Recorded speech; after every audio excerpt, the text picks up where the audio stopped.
अस्सलामुअलैकुम, good morning, welcome to rise and shine. कैसे हैं आप लोग? मैं हूं ज़ुहैब हसन और आप शो को देख रहे हैं, पसंद कर रहे हैं। ये बार बार बताना पड़ता है, एक्नॉलेज करना पड़ता है। और देखें ना, अप्रिसिएशन बहुत ज़रूरी होती है। आप हमें अप्रिशिएट करते हैं हमारे शो के कंटेंट की वजह से, हमारी परफॉर्मेंस की वजह से, हमारी टीम की जो मेहनत है उसकी वजह से। तो हमारा भी काम है ना कि आपको अप्रिशिएट करें कि आप हमें पसंद कर रहे हैं। तो ये टू वे ट्रैफिक होता है हमारा आपका ताल्लुक़। खैर, बहुत ज़बरदस्त नंबर्स में जब नज़र आ रहा होता है और अक्सर आप हमारे सेगमेंट्स देख के कमेंट्स भी करते हैं इस पर, तो ये बहुत अच्छी बात है और यही हमें एक और जज्बा, एक हौसला मिलता है। अच्छा, अब मैं हौसले की बात कर रहा हूँ तो आज हमने अपने शो पर बहुत ही इम्पॉर्टेंट बात करनी है और शो का आगाज़ भी हमें इससे ही करना है। उस जज्बे और हौसले को हमने सलाम पेश करना है जो कि कश्मीरियों की तरफ से दिखाया जा रहा है। वो आज़म, वो इरादा, वो हिम्मत और वो जो मकसद है उसके लिए अपनी जान तक कुर्बान कर देना, कश्मीरियों को पूरी कौम सलाम पेश करती है। आज यौम इस्तेहसाल कश्मीर मनाया जा रहा है पूरी दुनिया में, पाकिस्तान समेत पूरी दुनिया में। और पाकिस्तान हमेशा कश्मीरियों की इखलाकी, सिफारती और सियासी हिमायत जारी रखेगा। सरबराहान मुमलिकत की तरफ से सदर मुमलिकत आसिफ अली जरदारी की तरफ से भी यौम इस्तेहसाल कश्मीर पर पैगाम जारी किया गया। उन्होंने कहा है कि पाकिस्तान कश्मीरी अवाम की हर सतह पर हिमायत जारी रखेगा।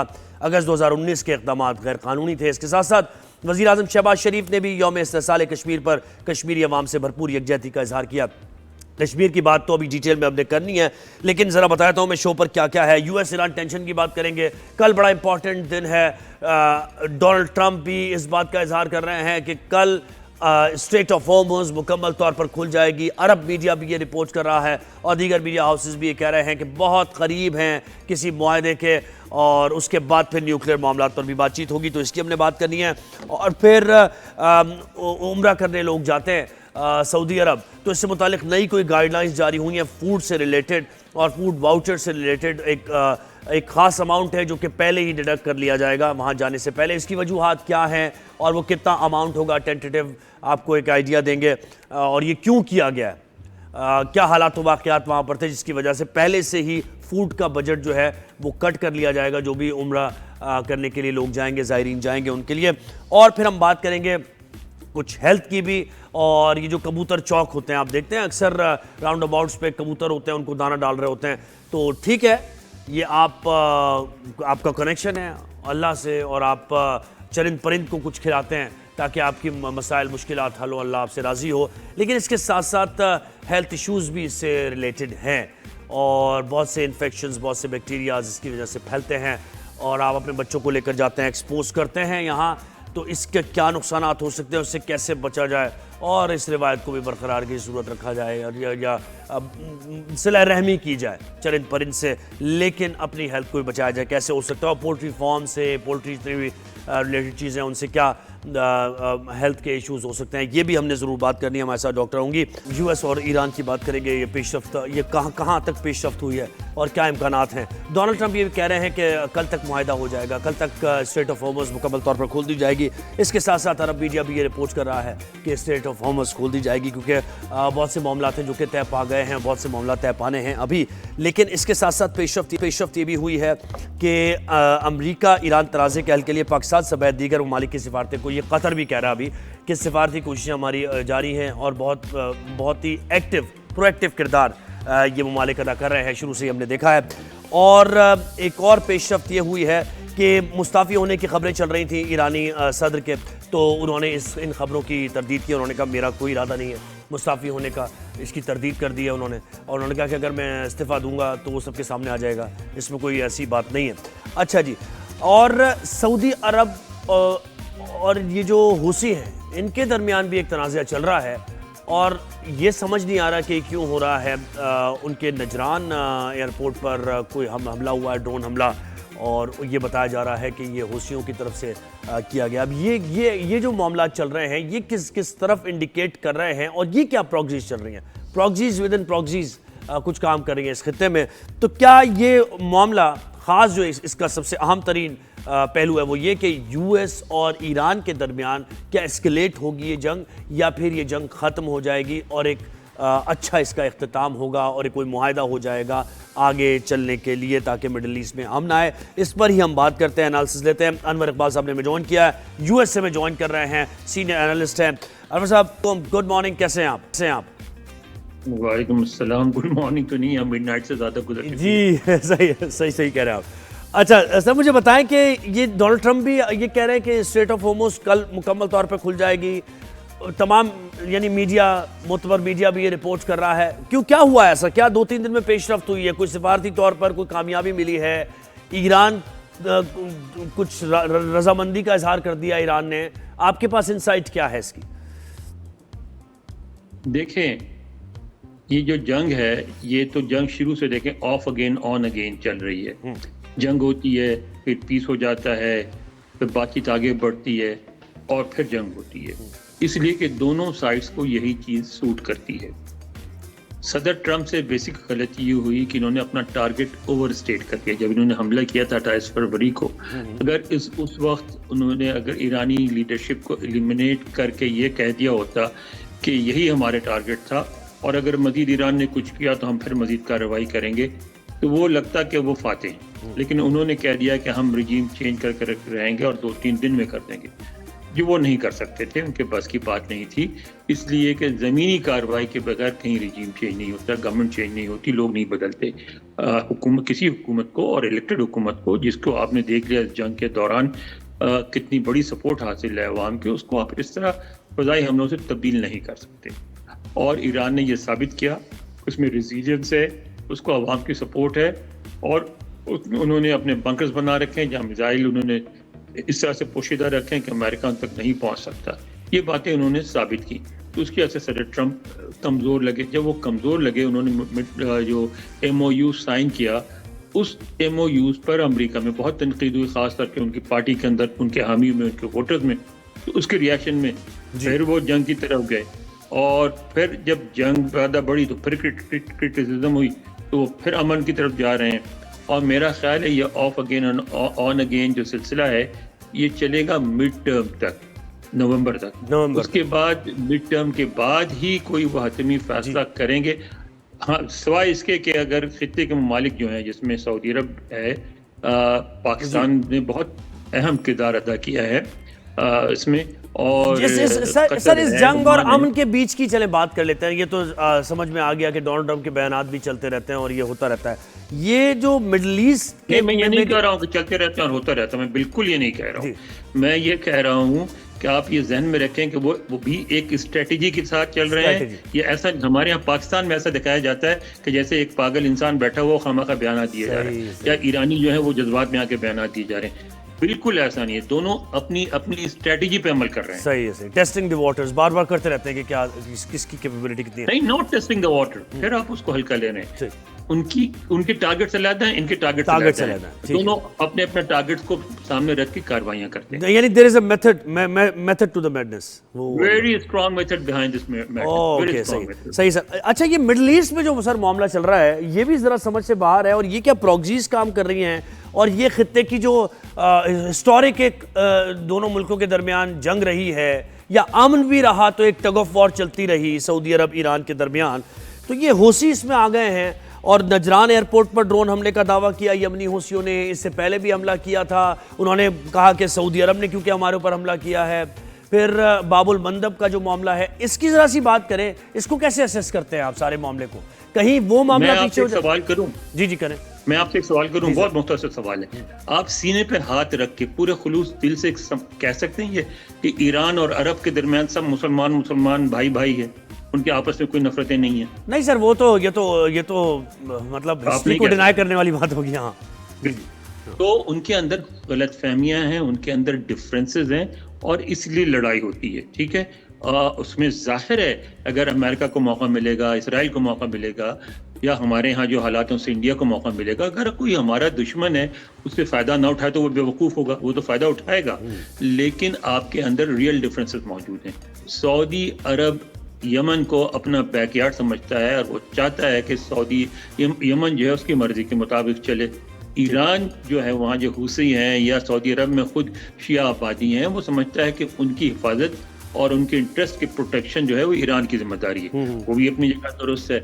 इसी तरह ईरान ये समझता है कि बहरीन शिया अक्सरियत का मुल्क है, जहाँ एक सुन्नी अक़लियत की हुकूमत कायम है, या कतर से वो समझता है कि किसी ज़माने में वो हमारा इलाका था, कुवैत उनका इलाका था।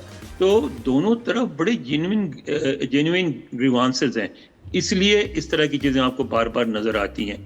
इसमें नुकसान जो होगा इस सारे जंग में, सबसे ज़्यादा नुकसान खलीजी ममालिक का होगा, इसलिए कि ये उनकी स्ट्रेटजी ये थी कि वो अमेरिका के अड्डे बना दो, बिल्कुल महफूज हो जाओगे, कोई कुछ हमारा नहीं बिगाड़ सकेगा। ईरान ने ये बात साबित कर दी कि आप जितने भी अड्डे बना लें, आप महफूज नहीं हैं। तो आने वाले दिनों में उनका मुस्तकबिल क्या होगा, ईरान के समझौते के बगैर तो वहाँ नहीं रह सकते, उनको ईरान से समझौता करना पड़ेगा, वरना उनके यहाँ से इन्वेस्टमेंट खत्म हो जाएगी। उनके ईरान जब चाहे उनके ऑयल इंस्टॉलेशन उड़ा सकता है, उनके सैलिनेशन प्लांट्स उड़ा सकता है।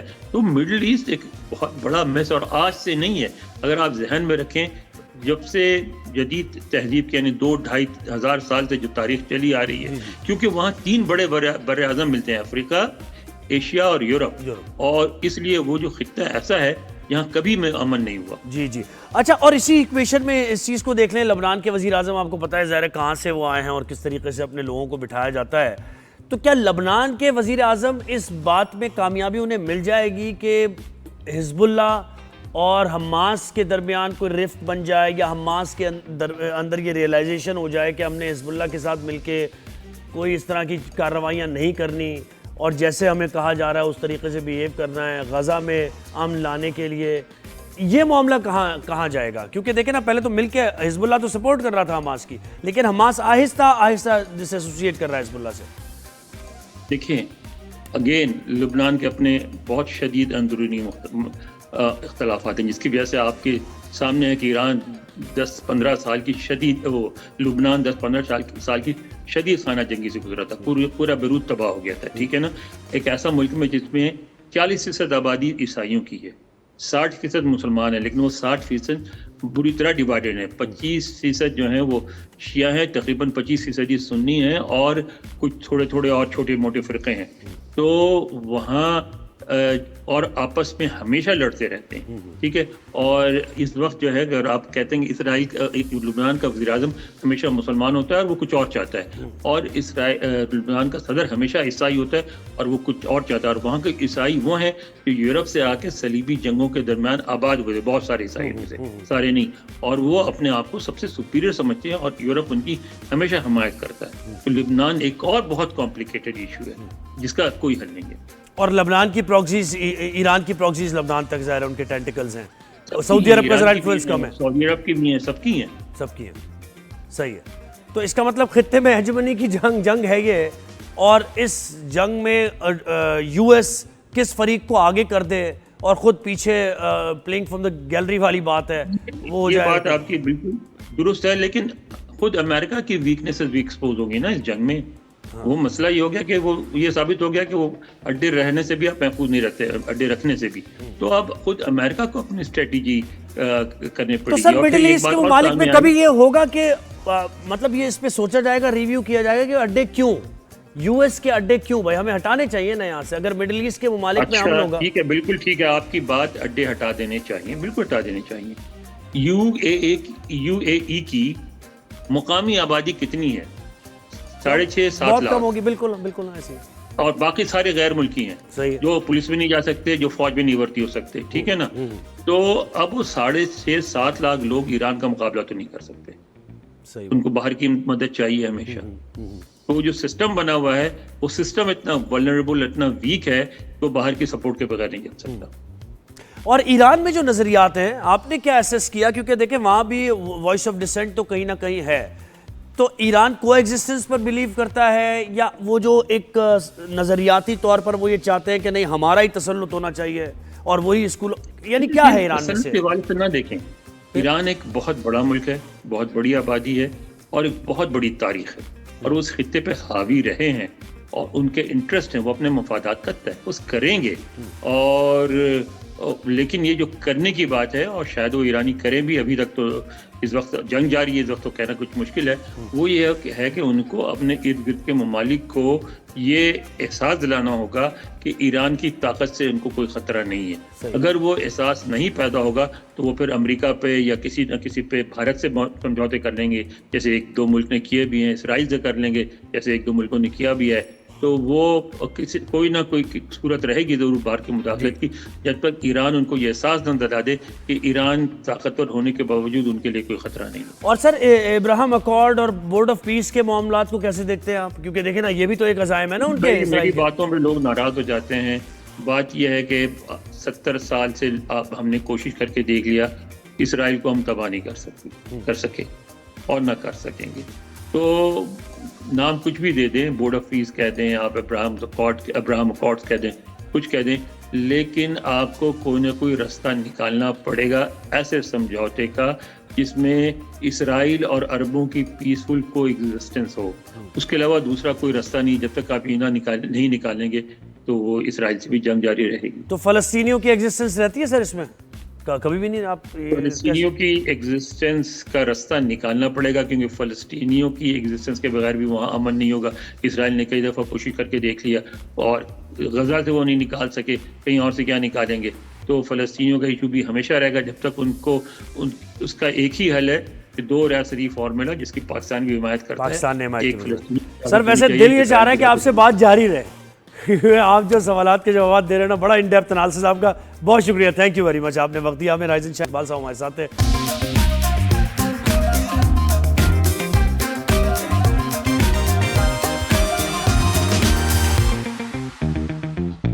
क्रिकेट की बात करते हैं। बहुत ज़बरदस्त मौका है पाकिस्तानी लड़कों, बस थोड़ी सी और मेहनत करो, ये आपको सेकंड टेस्ट मिलने वाला है। बस ऐसा मत करना कि फर्स्ट टेस्ट की तरह स्पॉइल कर दो ये अपॉर्चुनिटी।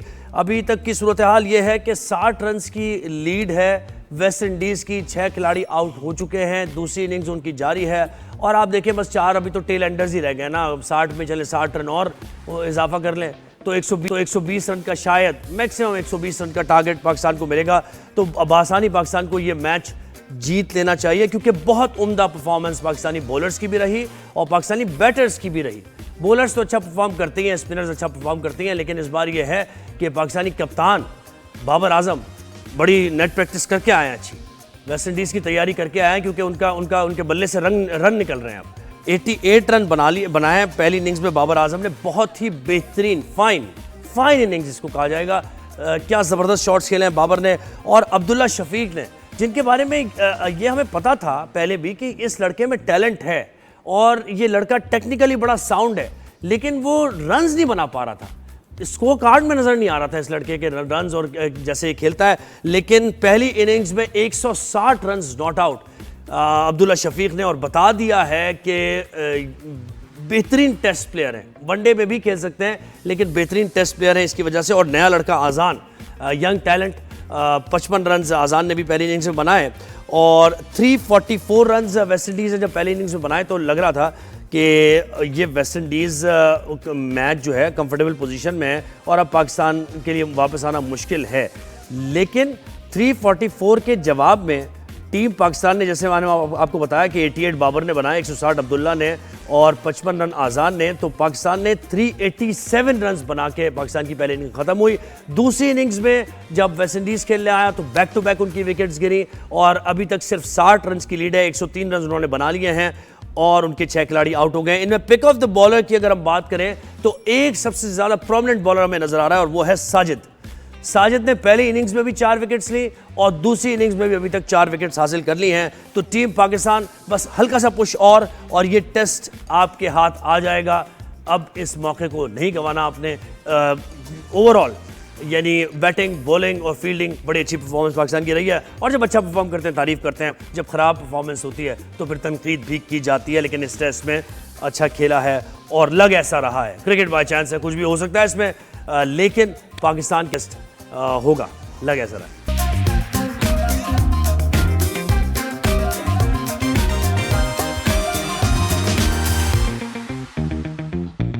Welcome back. राइजन शान में एक बार फिर खुशामदीद और अब ऐसे टॉपिक की बात करेंगे जो कि लोगों के दिलों से जुड़ा हुआ है।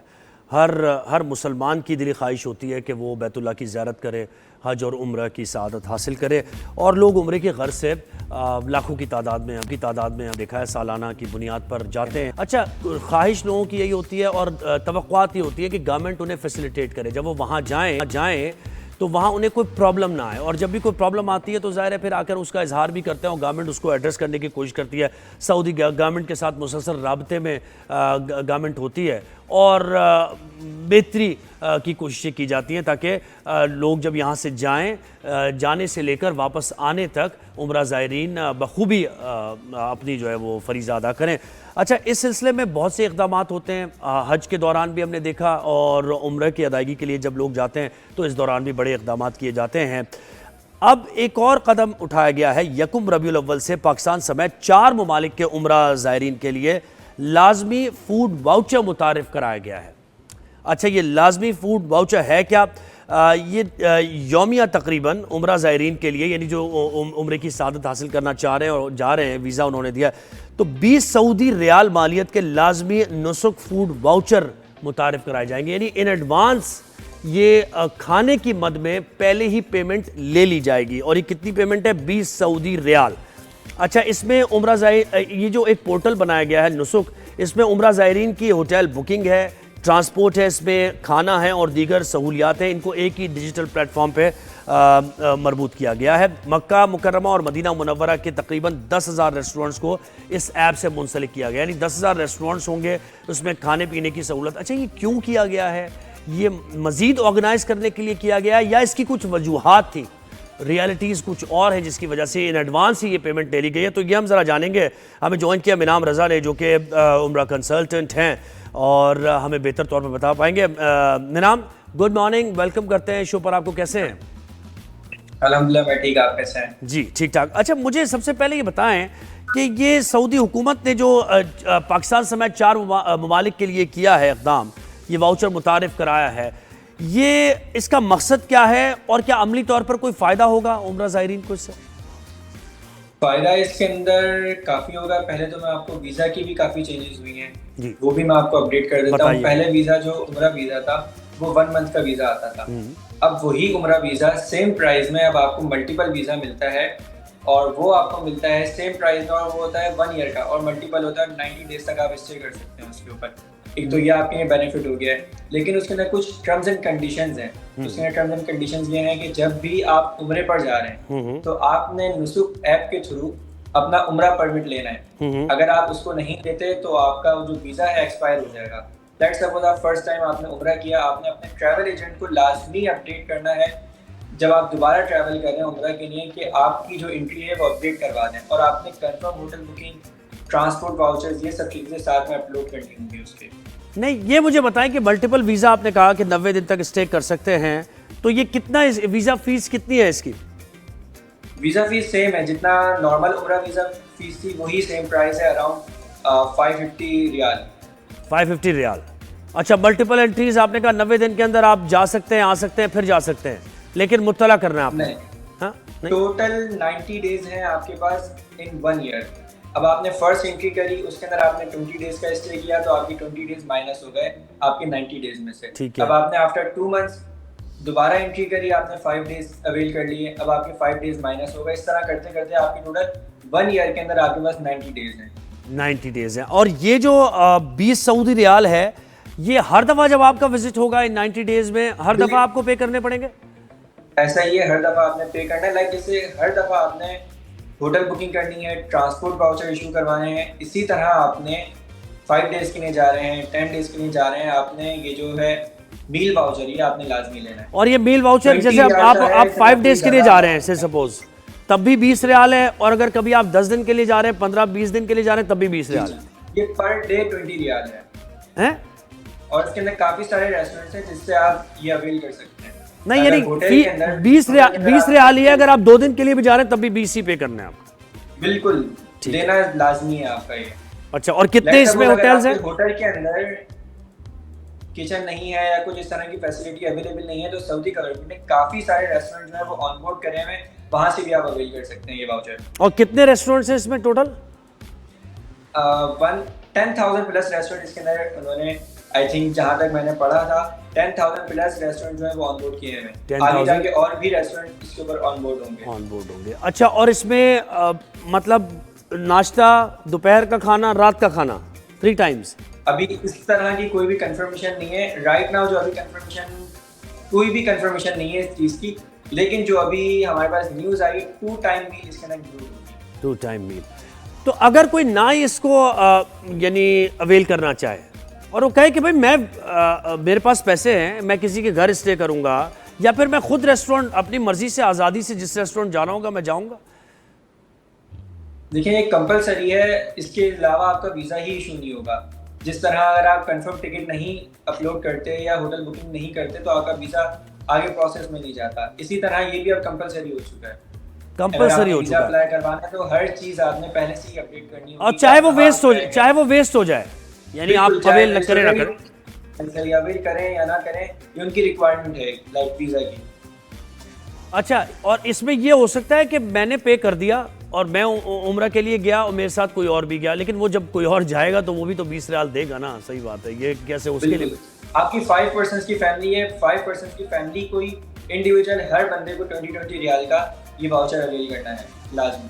ठीक है। इसके अलावा वीज़ा इशू होना ही पॉसिबल नहीं होगा। और जैसे एक फैमिली में 4 लोग जा रहे हैं और आपने कहा 2 टाइम्स अभी मील है इसका, है ना, कि एक दो खाने हैं, तो इसमें कोई चेकिंग होगी बाकायदा कि ये शख्स आया है, इसका मील अवेलेबल होता है ना, कि मैं किसी और को अपनी जगह को भाई तुम खाना खा लो? देखिए, अभी तक ये जो है इम्प्लीमेंट हुआ नहीं है। फर्स्ट रबीउल अव्वल से ये इम्प्लीमेंट होगा।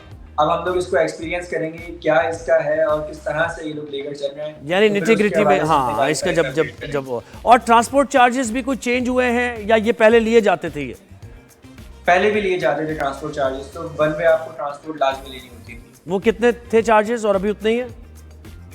अपने अभी भी प्राइस वही है। अराउंड जद्दा टू मक्का जो ट्रांसपोर्ट थी अराउंड 200 रियाल की थी। राइट नाउ वही प्राइस है अभी भी। मिनाब, मुझे बताइए कि ये फैसला किया क्यों गया?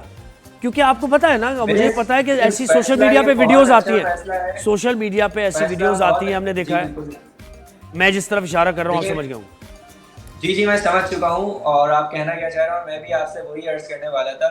ये फैसला बहुत अच्छा है। देखिए, अब उन्होंने आपको 1 ईयर का टाइम दे दिया है, 90 डेज है। वहाँ पर जाके कोई इलीगल एक्टिविटी ना करें, होटल पहले से बुक हो आपके, ये सब चीज़ें अगर नहीं होंगी तो वीज़ा ही इशू नहीं होगा। अब ये सब चीज़ें आपने पहले से कर ली हैं तो बहुत ही चांसेस कम है कि जो इलीगल एक्टिविटीज़ होती हैं वो कम हो जाए, और काफ़ी कम हो चुकी हैं।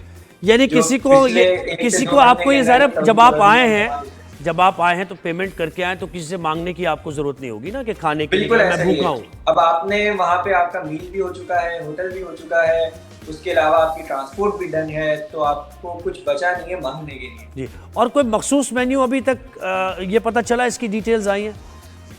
नहीं, अभी तक फिलहाल कोई भी इस तरह की अपडेट नहीं है कि क्या मेन्यू होगा, क्या है, किस तरह की मील्स होंगी। और ये 10,000 रेस्टोरेंट्स में मुझे बताएं कि मिनाम खाना होता कैसा है? यानी पाकिस्तानी जो ज़ायरीन जाते हैं वो तो पाकिस्तानी फूड खाते हैं, वहाँ पर अवेलेबिलिटी है इस तरह की? देखिए, बिल्खुसूस ये जो पॉलिसी है ना, तकरीबन 4 ममालिक ने ये इम्प्लीमेंट की है, जिसके अंदर इंडिया, पाकिस्तान, बांग्लादेश और मिस्र। अब होपफुली पाकिस्तानी रेस्टोरेंट भी वहाँ पे काफ़ी ज़्यादा हैं। आप भी कोई ना कोई जाते रहते हैं तो आपको देखा होगा इब्राहिम खलील रोड पर काफ़ी सारे रेस्टोरेंट बने हुए हैं। उसके अलावा भी पाकिस्तानी रेस्टोरेंट, इंडियन रेस्टोरेंट और इसके अलावा अरेबिक रेस्टोरेंट काफ़ी ज़्यादा हैं। तो उसी तरह को देखते हुए ही जो ऑनबोर्ड किए हैं, क्योंकि रेस्टोरेंट की तो कमी है ही नहीं, वहाँ पर बहुत सारे रेस्टोरेंट्स हैं जिसके अंदर आप अच्छा खाना अवेल कर सकते हैं।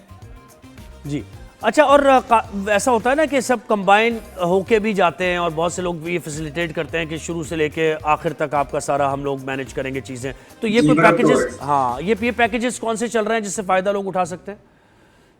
देखिए, ग्रुप टूर्स हैं, उसके अंदर आप यही वाली चीज़ ग्रुप टूर्स के अंदर आ जाएगी, और यही सेम चीज़ इंडिविजुअल टूर्स के अंदर भी आ जाएगी। इंडिविजुअल जाना है आपने जब भी सेम रिक्वायरमेंट है, ग्रुप के साथ जाएंगे जब भी आपने सब चीज़ें ये करना लाजमी है।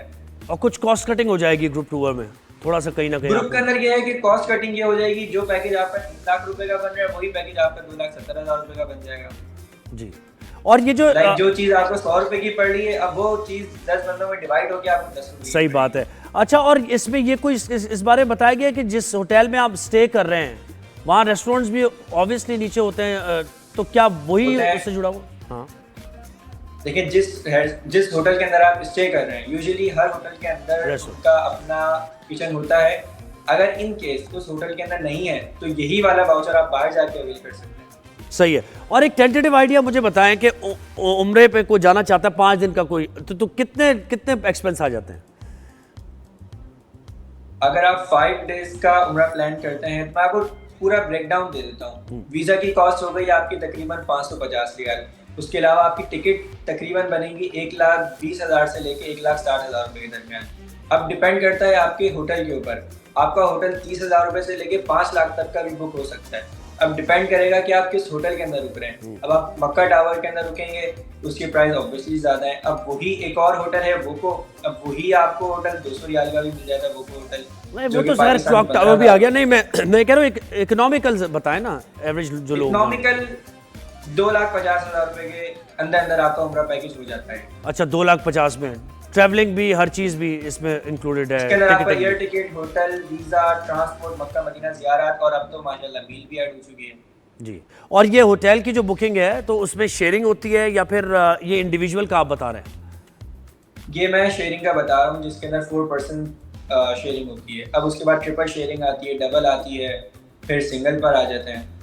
तो सिंगल का एक्सपेंस बढ़ यानी 3-3.5 लाख तक, जी। 4 लाख तक। सिंगल का एक्सपेंस ज्यादा होगा। और 15 दिन का अगर कोई प्लान कर रहा है, वही 15,000 के हिसाब से आप ऐड करते हैं। आप कॉस्ट शेयरिंग के ऊपर हम लोग जा रहे हैं, तो जो एक्सपेंस आपका 250 आ रहा था, अब वो 270 280 आ जाएगा आपका जी। और ये जो रेस्टोरेंट्स हैं इसमें, ये जो हम 20 सऊदी रियाल की बात करें, ये रेस्टोरेंट्स एवरेज हैं या बिल्कुल ही मतलब होता है ना कि देखिए ये वाला जो रूल है ना अभी इम्प्लीमेंट होगा 1 रबीउल अव्वल से। हाँ।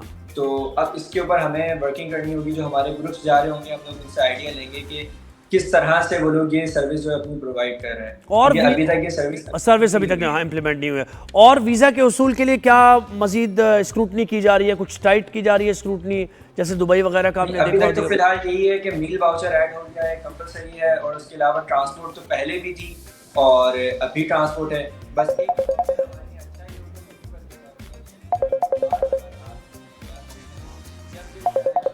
कॉल आ रही है शायद, समटाइम ऐसा होता है कि सस्ती टिकट मेरा नाम किसी की कॉल आ रही है, मेरे ख्याल बुकिंग वगैरह कोई कराना चाह रहे हैं। ऐसा ही है। सही।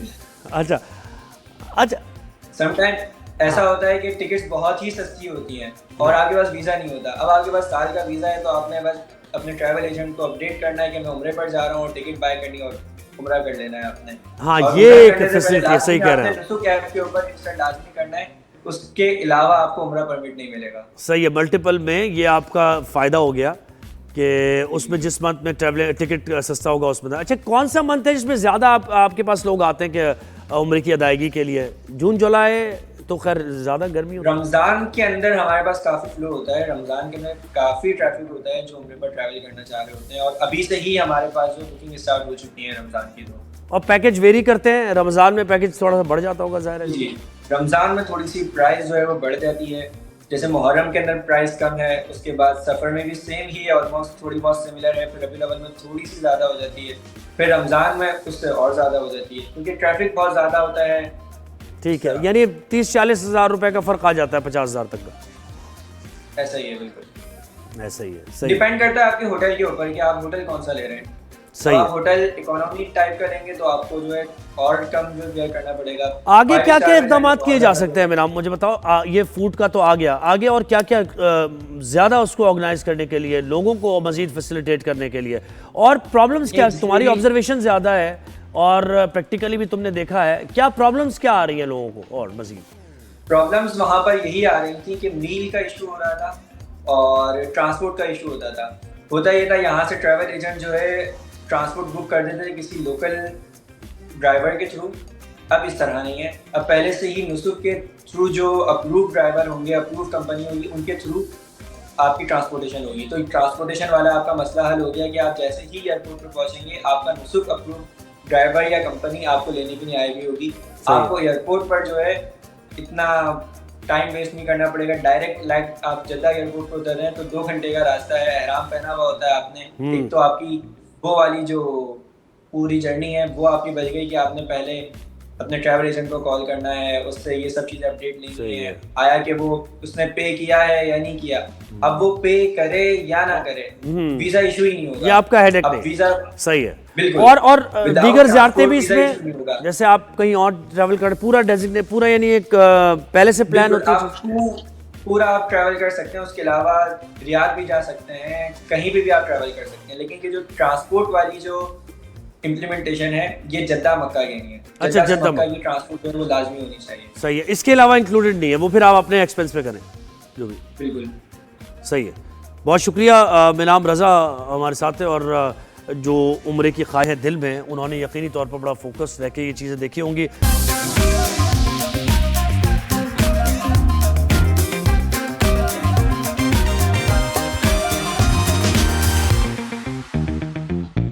और हम लोगों से जुड़े हुए ही इश्यूज़ को हमेशा अपने शो का हिस्सा बनाते हैं। इसमें अवेयरनेस भी होती है और आपके लिए बहुत कुछ होता है जानने के लिए। तो कोशिश हमारी यही होती है कि अवामुन नास से जुड़ी हुई चीज़ें और उनके फ़ायदे की चीज़ें आपको राइज़न शाइन में बताएं, क्योंकि सुबह उठकर कोई फ़ायदा तो हो आपको। ऐसी तो नहीं ना कि बस इन्फॉर्मेशन आपने दे, हमने इन्फॉर्मेशन भी देनी है और उसके प्रॉब्लम को भी हाईलाइट करना है और उसके साथ साथ उसका हल भी निकाल के आपको देने की कोशिश करनी है। तो खैर सेहत की आज हम बात करेंगे और सेहत के मसाइल में एक जो प्रॉब्लम है जिसकी वजह से सेहत बच्चों की बुज़ुर्गों की मुतासर हो रही है, वो ये है कि ये कराची में आप देख रहे हैं जगह जगह, बल्कि कराची में क्या मुख्तलिफ़ शहरों में हम ये देखते हैं, ये जो कबूतर चौक हैं ये सेहत के लिए कुछ ख़तरा बन चुके हैं। और कराची की अगर बात करें तो यहाँ 20 से 30 कबूतर चौक हैं और जहाँ पर हज़ारों लोग आकर कबूतरों को दाना डालते हैं, अपने बच्चों को साथ लेकर आते हैं। अब ये रूहानी सुकून के लिए भी करते हैं, शौक़ भी होता है बच्चों का और कुछ मोहब्बत की अलामत भी होती है। तो ये चीज़ें अपनी जगह, इसका ये जो पहलू है ये अपनी जगह, लेकिन इंसानी सेहत के लिए अगर कुछ कोई चीज़ मुतासिर करे तो उसके लिए इक़दाम करने की ज़रूरत है, इंतज़ामिया को भी और आपको ख़ुद भी प्रिकॉशनरी मेजर्स लेने की ज़रूरत है। तो उसको हमने आज ज़रा उजागर करना है इस बात को। तो ये जो जनाब 20 से 30 कबूतर चौक है, यहाँ हज़ारों की तादाद में जो लोग आ रहे हैं, उनको ब्रीदिंग प्रॉब्लम हो रही है, उनके लंग्स मुतासिर हो रहे हैं, उनको एलर्जी की प्रॉब्लम हो रही है, इसके साथ साथ दीगर और सेहत के मसाइल हैं जिनका सामना करना पड़ रहा है। और इसमें एक ख़ास जो फैक्टर है कार फरमा, वो ये है कि कबूतर चौक तो चले हैं, आप वहाँ दाना डालते हैं जाके, वो सही है, लेकिन वहाँ सफाई सुथराई का काम नहीं हो रहा। यानी अगर रोज़ाना डेली बेसिस पर वहाँ सफाई की जाए और ये जो कबूतरों का फुजला है, फिर ये जब उड़ते हैं कबूतर तो इनके पर हैं वो जाके आप कभी सांस में आप फिर पता नहीं कबूतर को कोई बीमारी हो नहीं हो, ये आपको नहीं मालूम। तो इसकी वजह से ये बैक्टीरियाज फैल रहे हैं, फंगस फैल रहा है। तो इसको लेकर ज़रा हमने बात करनी है कि कितना ये ख़तरनाक हो सकता है इंसानी सेहत के लिए। और दूसरा एक सेहत से रिलेटेड इशू है पोल्ट्री फार्म्स का। ये जो पोल्ट्री के मामलात हैं, ये भी हाइजीनिक बुनियादों पर नहीं है, ये ख्याल नहीं रखा जाता हाइजीन का यहाँ पर, और इसकी वजह से स्टमक की बीमारियाँ बढ़ गई हैं। और कैम्पेलोबैक्टर है जो कि पोल्ट्री से फैलता है और ये भी आपके लंग्स को मुतासर करता है, स्टमक को मुतासर करता है और आपकी सेहत को मुतासर करता है। तो ये नई तहकीक की गई है ऑक्सफोर्ड यूनिवर्सिटी में। ये तहकीक क्या है और इसकी फाइंडिंग्स क्या हैं और इसका हल क्या है, अब ये हम जानेंगे। और इसके लिए हमने मदऊ किया डॉक्टर माहीन अहमद ने, जो कि जनरल फिजिशियन हैं। डॉक्टर माहीन, अस्सलाम वालेकुम, गुड मॉर्निंग। यूके से हमें ज्वाइन कर रही हैं, कैसी हैं आप? बिल्कुल ठीक ठाक, आप सुनाएं? मैं ठीक ठाक हूँ, खैरियत से हूँ। और नादिया भी हमारे साथ होती है इस शो में, आपको मालूम ही होगा, आज मिसिंग हैं। तो आप उनको मिस कर रही हैं? वैसे आप देखती हैं हमारा शो? जी जी, बहुत उनको मिस कर रही हूँ मैं, बड़ी इंतजार कर रही थी कि वो होंगी साथ। सही है, आपका सलाम पहुँचा दूंगा मैं। बहुत शुक्रिया जी। अच्छा डॉक्टर माहीन, मुझे पहले हम ये बात करते हैं, जो कबूतर चौक हैं, ये बज़ाहिर तो कोई हमें इशू नहीं लगता, कोई मसला नहीं है, हमें अवेयरनेस ही नहीं है लोगों को, लेकिन काफ़ी सीरियस बात है ये। इसके बारे में बताएं, क्या फाइंडिंग्स कहती हैं, हेल्थ का कैसे ख्याल रखना है, कैसे ये मुतासिर करती हैं चीज़ें? अच्छा, तो वो सबसे ज़्यादा जो रीसेंट रिसर्चेज़ वगैरह हुई हैं, उसमें यही बताया गया है कि यहाँ जो है ना बहुत सारे इस तरह के कबूतर एक जगह पे या कोई और भी जो है ना, कबूतर तो सबसे बड़ा वेक्टर है हमारे लिए, जहाँ जो है ना बहुत बड़े बीमारियाँ फैल सकती हैं। लेकिन उसके अलावा भी जितने भी बहुत जगह पे अगर कोई परिंदे जमा हो रहे हैं, वहाँ की सफाई नहीं रखी जाती और उसकी वजह से जो बच्चे हैं, बुज़ुर्ग हैं, जिनकी जो है ना इम्यूनिटी बहुत अच्छी नहीं है, उनके लिए बहुत ज़्यादा जो है ना प्रॉब्लम्स क्रिएट हो रही हैं। और नॉर्मल लोगों को भी एलर्जी हो रही है, जिनको एज़मा है वो बहुत ज़्यादा ख़राब हो रहा है और सफाई ना रखने की वजह से और मतलब वो और ज़्यादा बढ़ के जो है ना हमारे लिए एक प्रॉब्लम क्रिएट हो रही है। उसमें सबसे बड़ा मसला ये है कि बहुत सारे लोग आके यहाँ जो बैठ रहे हैं, उनको एक और किस्म की जो है ना न्यूमोनाइटिस बेसिकली एक हो रहा है। वो स्पेसिफिकली जो है ना हम कहते हैं कि जो बर्ड फैंसियर्स डिजीज़ कह देते हैं उसको, जिसकी वजह से जो है ना बहुत ज़्यादा प्रॉब्लम क्रिएट हो रही है।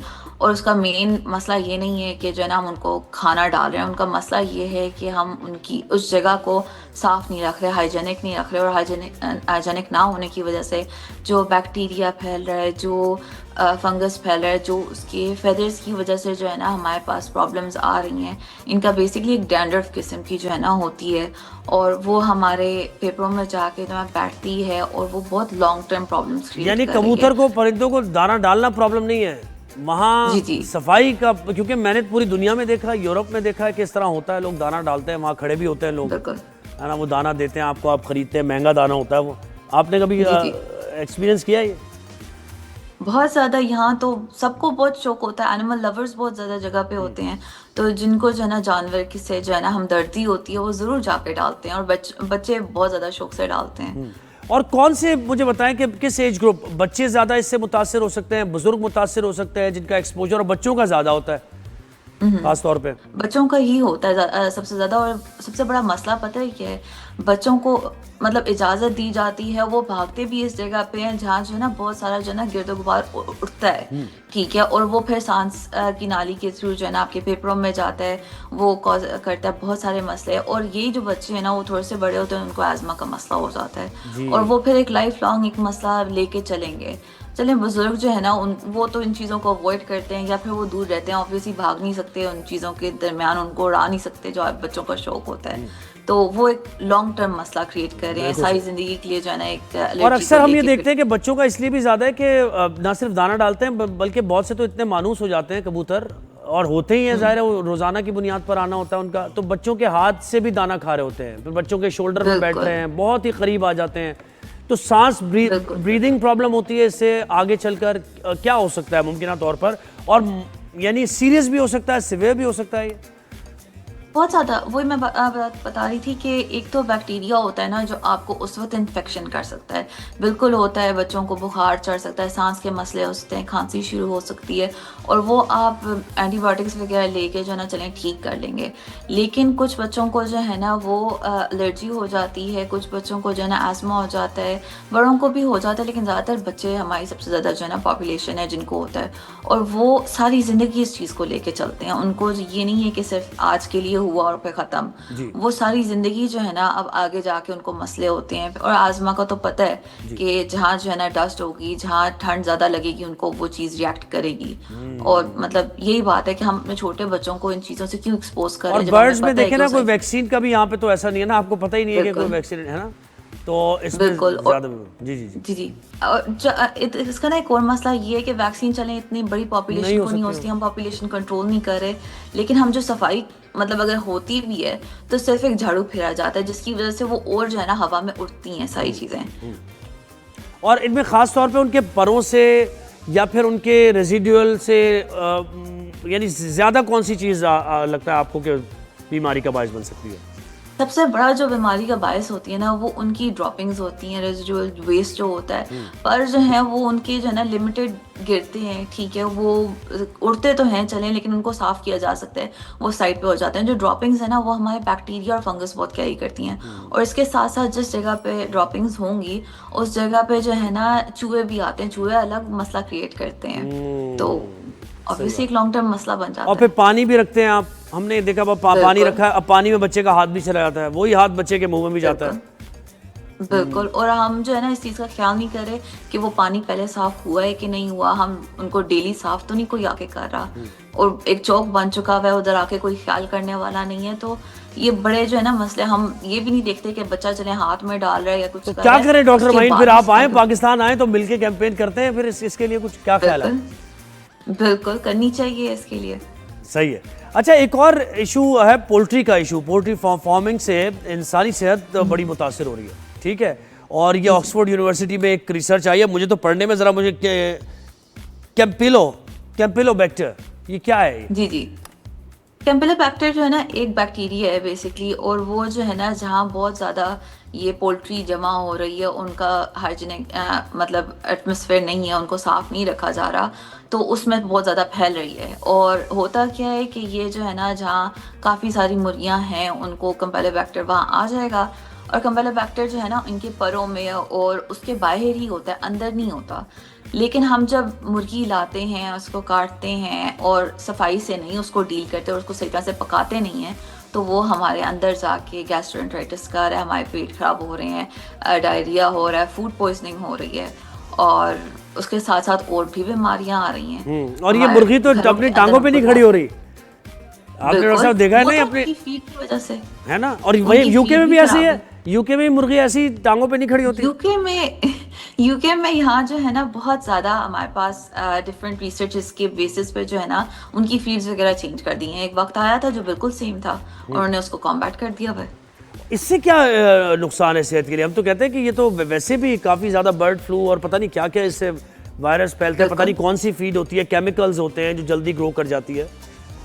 बिल्कुल। अब ये है कि कुछ जो फीड्स होती हैं ना वो स्पेसिफिकली जो है ना ऑप्टिमाइज की जाती हैं, उनके अंदर हर चीज़ जो है ना उनकी ग़िज़ा इतनी परफेक्टली बनाई जाती है कि जो हमारी जितनी मुर्गियाँ उनको अच्छा रिएक्ट करती हैं, वो अच्छा ग्रो करती हैं।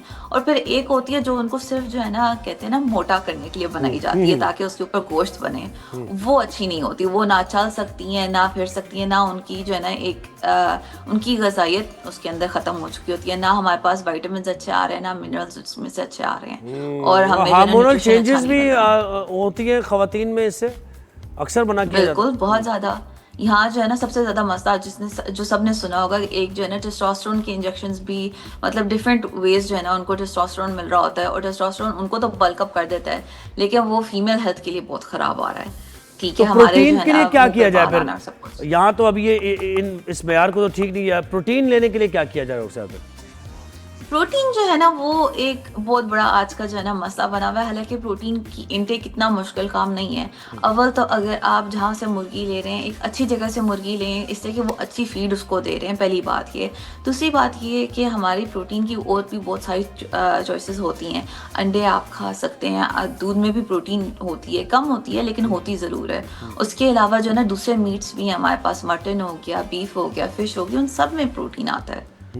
तो ये प्रॉब्लम है। एक फेदर पिलोज से भी कहते हैं कि हालांकि वो प्रोसेस्ड होते हैं, बहुत प्रॉपर हाइजेनिक अंदाज में ज़रा बनाए गए होते हैं, लेकिन वो कहते हैं कि उससे भी सांस लेने की प्रॉब्लम होती है बुजुर्गों को। क्या होता है ऐसा?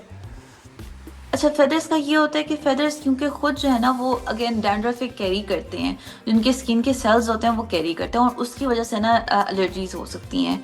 तो जिन लोगों को एलर्जी होती है या एजमेटिक होते हैं या कुछ भी होता है, उनके लिए हम रिकमेंड नहीं करते। और इसी वजह से हम जो है ना डिफरेंट फाइबर्स, बॉल फाइबर्स और ये सिंथेटिक फाइबर्स प्रेफर करते हैं, क्योंकि वो जो है ना ये डैंड्रफ कैरी नहीं करते, प्लस वो रेजिस्टेंट ज़्यादा बनाए होते हैं। उसके अंदर जो है ना मतलब डिफरेंट हमारी जो कहते हैं ना बैक्टीरिया वगैरह वहाँ ग्रो नहीं कर सकता।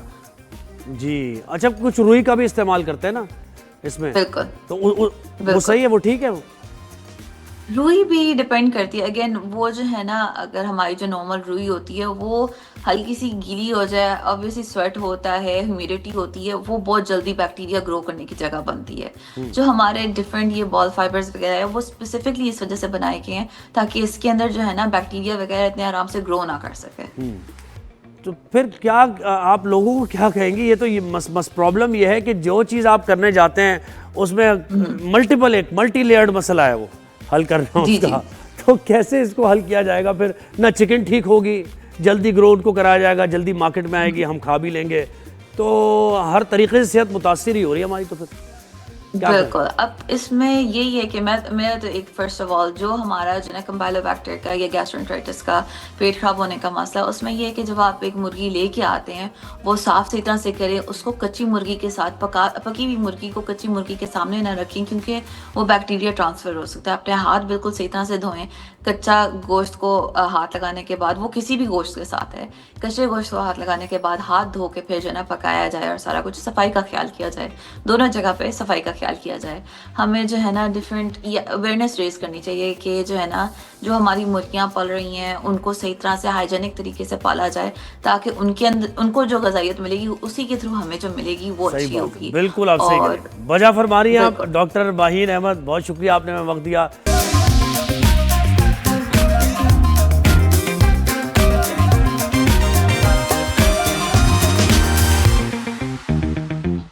ये जो सुपर हीरोज़ होते हैं ना, ये आपको इंस्पिरेशन देते हैं, बच्चों को इंस्पिरेशन देते हैं। और आपने देखा है ना कि हर घर में स्पाइडरमैन, सुपरमैन ये मशहूर हैं और लोग बच्चे इनको देखते हैं और सुपरमैन बनना चाहते हैं, स्पाइडरमैन बनना चाहते हैं। स्पाइडरमैन की तमाम ही सीरीज़ जितनी भी अभी तक आ चुकी हैं, बहुत हिट, बहुत ही बेहतरीन।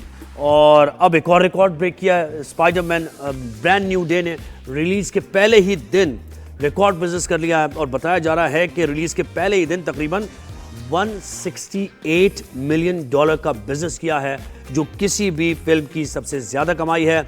और यह भी बताया जा रहा है कि स्पाइडरमैन ने प्रीव्यू शो से $72 मिलियन कमाए हैं और एवेंजर्स एंड गेम को पीछे छोड़ दिया है प्रीव्यू शोज में भी जो कमाई की है।